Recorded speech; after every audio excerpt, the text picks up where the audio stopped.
So students, आज हम start करेंगे 12th एनसीईआरटी के मोस्ट आईएमपी टॉपिक के साथ। और आप देख सकते हैं ये जो डायग्राम है, this diagram is of the ovary, transfer section of your ovary. अब ये याद रखना, सिर्फ ये एक ओवरी का डायग्राम है। ह्यूमन के अंदर फीमेल में दो पेयर्स ऑफ ओवरी होती है, each on the right and on the left. ये याद रखना और स्टेप बाय स्टेप हम ओव्यूलेशन को समझ लेंगे ताकि आपके 4 मार्क्स सिक्योर हो जाए एग्जाम के अंदर। तो वीडियो के एंड तक बने रहना और पूरा का पूरा वीडियो देखना ताकि आपको ये ओवरी क्लियर हो जाए। तो सबसे पहले एक डेफिनेशन समझ लो, what is oogenesis? The process of formation of mature female gamete.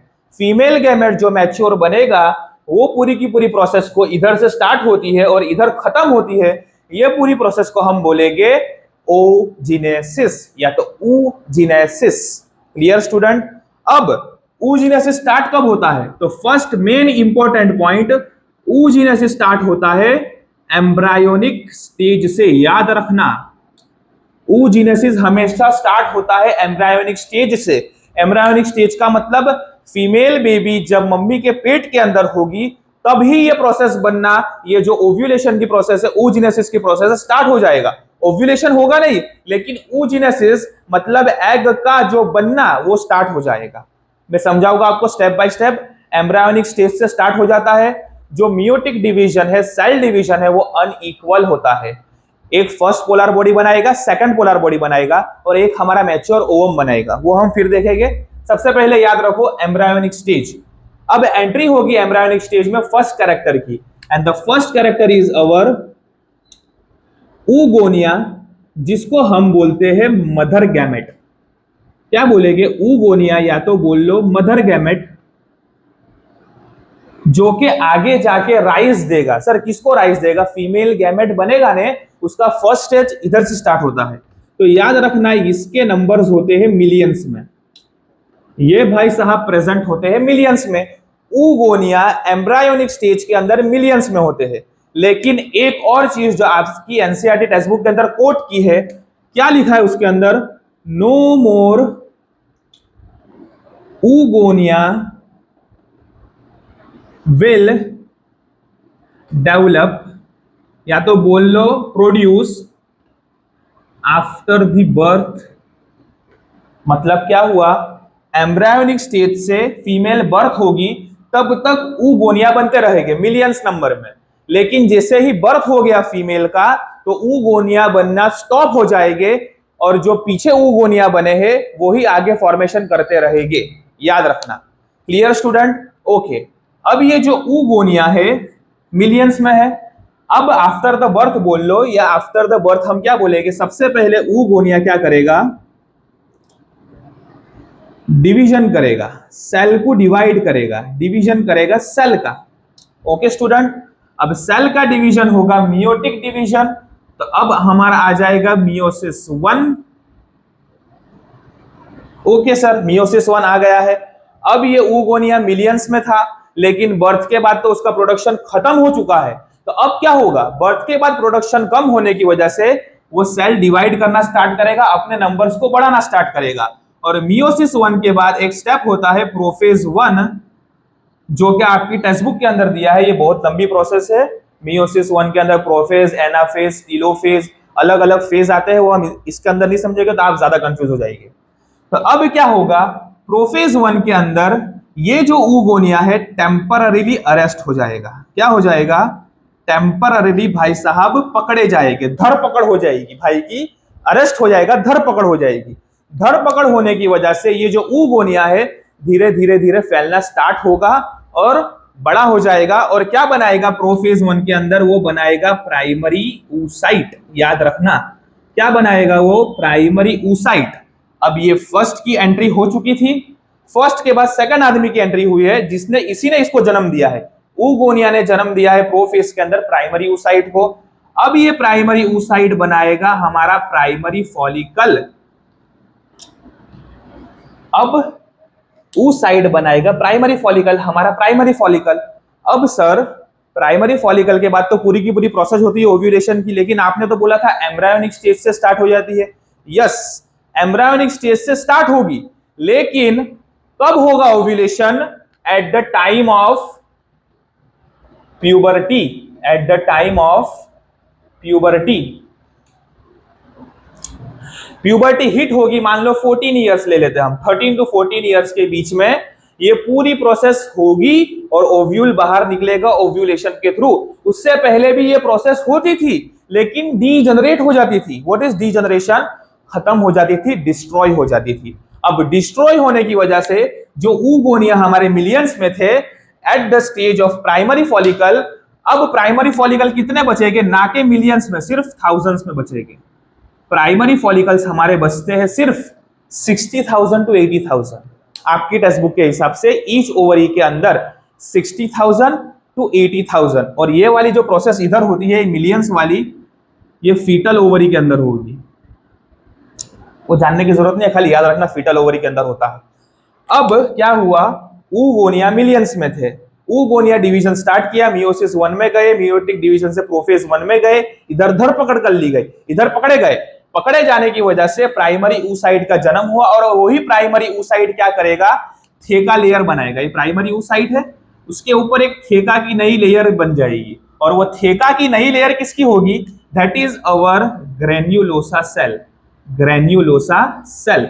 अब ये बहुत सारे ग्रेन्युलोसा सेल एक के ऊपर सेट होते होते ये देखो प्राइमरी फॉलिकल का जनरेशन करेंगे। छोटे छोटे दिख रहे हैं आपको प्राइमरी oocyte, इसके ऊपर ग्रेन्युलोसा सेल आते जाएंगे, और यही ग्रेन्युलोसा सेल न्यू थेका बनाएंगे और आगे उसको देंगे प्राइमरी फॉलिकल।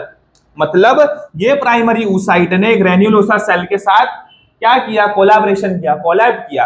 कोलैब करने की वजह से न्यू थेकल लेयर बनी और प्राइमरी फॉलिकल का जन्म हुआ। इतना आपको क्लियर हो गया है? वो जो मिलियंस में थे, लास्ट में 60,000 टू 80,000 हर ओवरी के पास बचे हैं। यही आपको याद रखना था, मेन ये था। अब हम घुसेंगे डायग्राम के अंदर। याद रखना प्राइमरी फॉलिकल कैसे बना था? प्राइमरी oocyte से, लेकिन कैसे? ग्रेन्युलोसा सेल ने उसको कवरिंग दी थी, नई नई लेयर बनाई थी थेका की, जब जाके प्राइमरी फॉलिकल बना था। Clear student? अब हम आगे की स्टोरी कंटिन्यू करेंगे। Hope you all are clear. मुझे तो लगता है क्लियर है, अब मुझे पता नहीं। चलो, तो ये जो है ब्लड वेसल एंट्री होगी हीलम से। ब्लड वेसल की एंट्री होती है, ये जो पार्ट है इसको बोलेंगे हम हीलम। अब आपको समझ जाना चाहिए, एक रेड कलर एक ब्लू कलर है। रेड कलर होगा हमारी आर्टरीज का, ब्लू कलर होगा हमारी वेन्स का। एक लाएगी ऑक्सीजनेटेड ब्लड, एक ले जाएगी डीऑक्सीजनेटेड ब्लड। तो लाल वाला लाया ऑक्सीजनेटेड ब्लड, ब्लू वाला ले गया डीऑक्सीजनेटेड ब्लड। और स्टार्ट किधर से होती है? ओवरी हीलम से। अब ब्लड वेसल की जैसे एंट्री होगी हीलम के अंदर, तो ब्लड वेसल साथ में क्या लाता है? ऑक्सीजन लाएगा। यस सर, ऑक्सीजन लाएगा, क्योंकि रेड कलर है। ऑक्सीजनेटेड आर्टरीज ऑक्सीजनेटेड ब्लड लाती है, तो ऑक्सीजन के साथ साथ क्या लाएगा? न्यूट्रिएंट लाएगा। बराबर है? ओवरी के अंदर ऑक्सीजन भी एंटर हो गया, न्यूट्रिएंट्स भी एंटर हो गए, साथ में पिट्यूटरी हार्मोन को लाएगा। कौन से हार्मोन को लाएगा?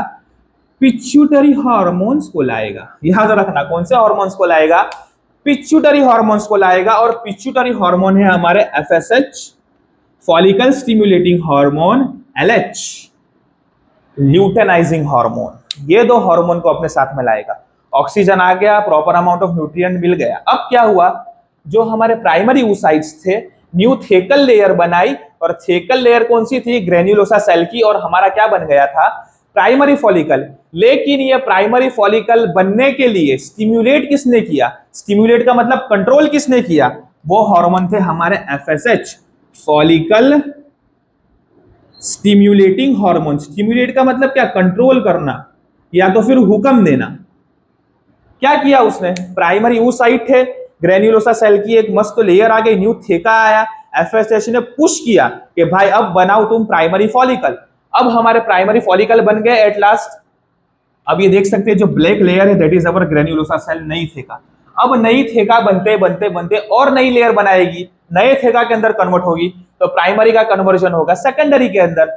अब ये सेकेंडरी क्या करेगी? नई लेयर बनाते बनाते, एफएसएच का तो काम है क्योंकि वो फॉलिकल स्टिमुलेटिंग हार्मोन है, उसका यूज हर जगह पे होगा इधर हमारा प्राइमरी फॉलिकल्स बनाने के अंदर, सेकेंडरी के अंदर। Clear student? प्राइमरी से बना सेकेंडरी, नई थेका से, नई लेयर से। थेका मतलब क्या, देखो ऐसा था, नई थेका आती गई आती गई आती गई। सॉरी फॉर द इंटरप्शन, फिर से स्टार्ट करेंगे हम जिधर से हमने छोड़ा था। प्राइमरी फॉलिकल हमारा बन चुका है, एफएसएच ने उसको पुश किया था। एफएसएच है फॉलिकल स्टिमुलेटिंग हार्मोन स्टूडेंट, और ये एफएसएच क्या करेगा, प्राइमरी oocyte से प्राइमरी फॉलिकल तक बनाने में हेल्प करेगा। थेका की एक नई लेयर बनाएगा ग्रेन्युलोसा सेल की। अब यही प्राइमरी फॉलिकल और ज्यादा नई थेका बना के ग्रेन्युलोसा सेल की एक लेयर बनाएगा, सेकेंडरी में कन्वर्ट होगा, और यही सेकेंडरी कन्वर्ट होगा हमारा टर्शरी फॉलिकल के अंदर।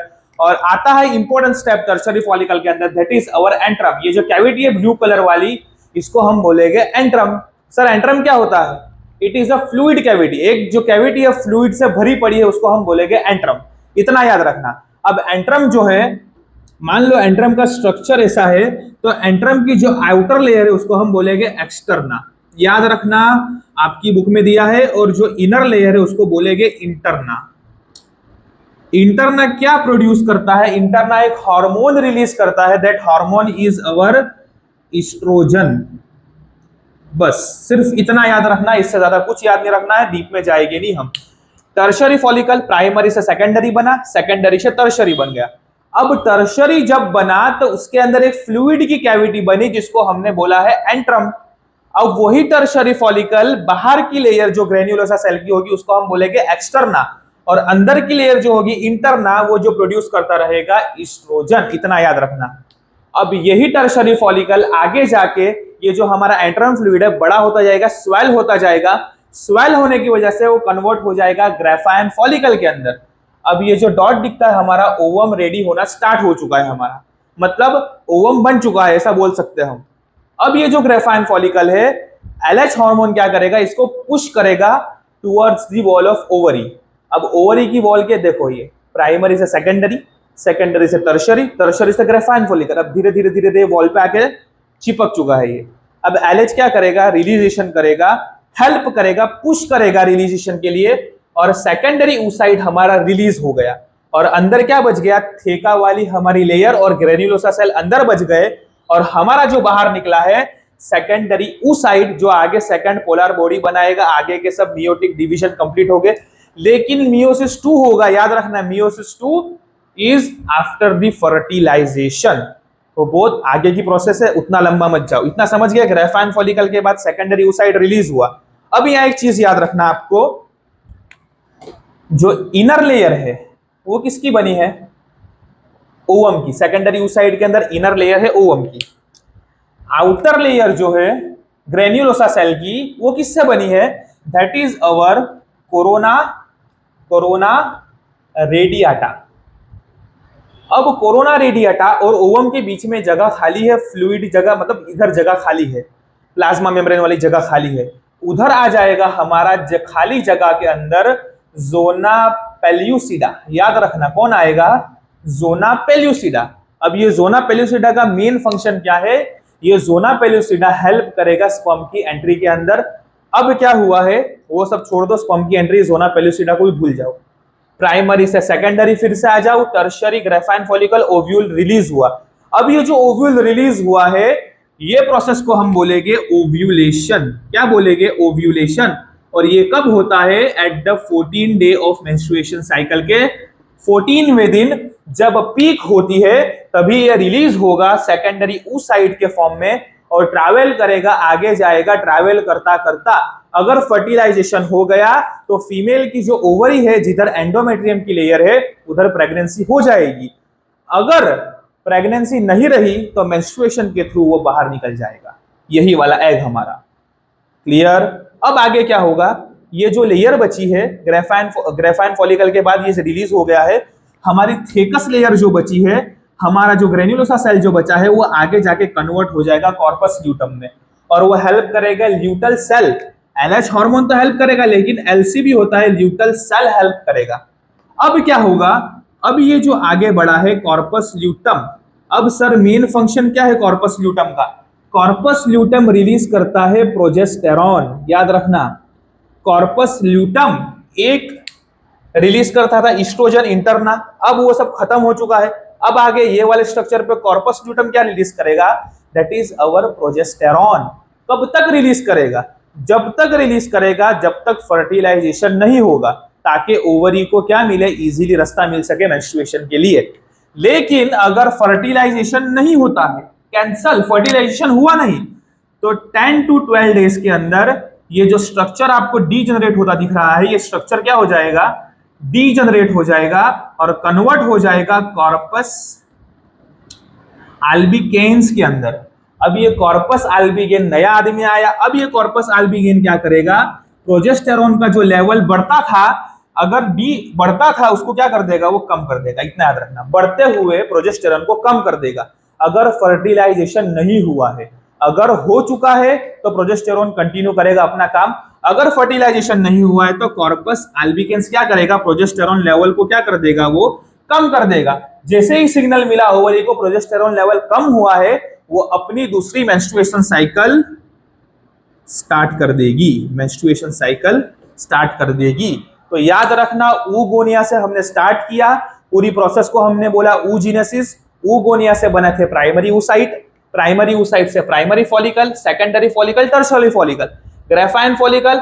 अब इधर क्या हुआ? सेकेंडरी oocyte के अंदर ओवम रिलीज हो गया, जो कि पूरी तरीके से मैच्योर नहीं है। याद रखना, पूरी तरीके से मैच्योर नहीं है। अब जो बचा कुचा है अंदर, तो वो किसमें कन्वर्ट हो जाएगा? कॉर्पस ल्यूटम में। वो प्रोजेस्टेरॉन रिलीज करेगा। कब तक? अगर प्रेगनेंसी रह गई तो। अगर प्रेगनेंसी नहीं हुआ, फर्टिलाइजेशन नहीं हुआ है, तो यही कॉर्पस ल्यूटम डीजनरेट हो जाएगा और बनाएगा कॉर्पस अल्बिकेन्स। और लास्ट में सिग्नल मिलेगा मेंस्ट्रुएशन साइकिल स्टार्ट करो, और फिर से ये वाली प्रोसेस स्टार्ट हो जाएगी in each of the ovary. So hope आपकी डायग्रामेटिकल रिप्रेजेंटेशन आपको क्लियर हो गया होगा। होप आपको ये एकदम क्लियर हो गया होगा। तो वीडियो को लास्ट में लाइक करो, शेयर करो, सब्सक्राइब कर देना। और ऐसे ही नेक्स्ट वीडियो के लिए आगे जो हमारा एनसीईआरटी के टॉपिक्स है जो हमें कंफ्यूजिंग लगते हैं, ऐसे वीडियो के लिए चैनल को सब्सक्राइब कर दो, और खास करके ये वाला वीडियो अपने दोस्तों को शेयर कर दो, ताकि उनका भी ये टॉपिक क्लियर हो जाए। Clear student? Thank you.